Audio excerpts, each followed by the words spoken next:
কোনো একটা সময় কোনো একজন নেতা কোনো একটা ভোটেতে কোনো একজন ব্যক্তিকে যে বলছে, ভাই কি চাচা 1000টা টাকা রাখো, ভোটটা আমায় দিও।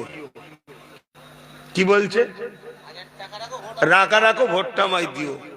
সেই চাচা বলছে নেতাকে যে, বাবু নেতা সাহেব, আমি টাকা লোবো না, টাকা কোথা খরচ হয়ে যাবে, আমার খুব প্রয়োজন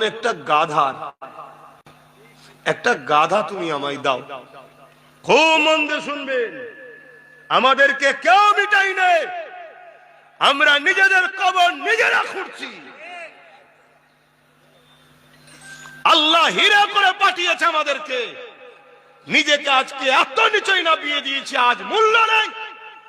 কলকাতার হাতিবাগানে গেলে 50 লক্ষ টাকার কুকুর বিক্রি হচ্ছে, আর মুসলমানের ছেলে বিয়েতে একটা মোটরসাইকেলে বিক্রি হয়। এর চেয়ে বড় লজ্জার কি হতে পারে? তাই আমরা, আমার ভাই হন আপনারা, একটা নবী বংশের ছেলের সঙ্গে ভাইয়ের সম্পর্ক পাতাবেন না। ওই সময় সেই নেতা 1000 টাকা নিয়ে ইবাজার উবাজার শিবাজার উবাজার সব ঘুরে বেড়াচ্ছে, ঘেমে এটে সারাদিন ক্লান্ত হয়ে সেই চাচার কাছে এসে বলছে, বাবা অনেক কষ্ট করলাম, একটাও গাধা কিনে আনতে পারলাম না। কেন? বলছে প্রত্যেকটা গাধা 20-25 হাজারের নিচে কম একটাও নেই। 20-25 হাজার টাকার কমে একটাও গাধা কেউ বিক্রি করতে চাই না, সব 20-25 হাজার টাকার ওপরে। তা তুমি বাবা 1000 টাকা লাও, আমাকে ভোটটা দিও। তখন ওই মুরব্বী চাচা বলছে, কেন অপমান করছেন? কোথায় অপমান করলাম?